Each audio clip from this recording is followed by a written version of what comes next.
அஸ்ஸலாமு அலைக்கும் வரஹ்மத்துல்லாஹி வபரகாத்துஹு.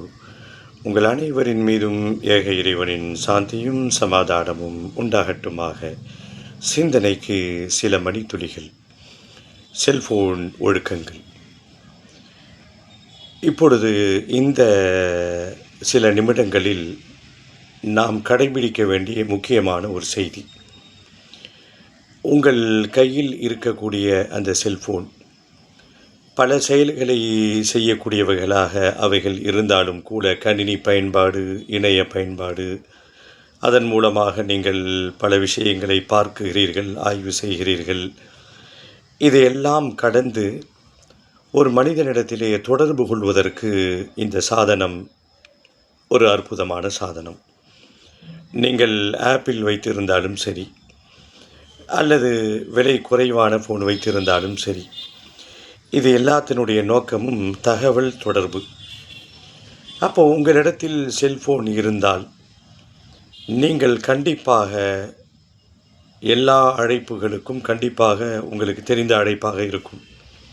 கண்டிப்பாக நீங்கள் பதில் சொல்லியே ஆக வேண்டும். அவர்கள் சொந்தக்காரர்களாக இருக்கலாம், நண்பர்களாக இருக்கலாம், உறவுக்காரர்களாக இருக்கலாம். கண்டிப்பாக பதில் சொல்லியே ஆகணும்னு ஒரு முடிவுக்கு வந்துடுங்க. உங்களுக்கு பிடித்தவர்களாக இருந்தால் மனமு வந்து பேசுங்கள். அப்படி உங்களுக்கு பிடிக்காத ஆளாக இருந்தால்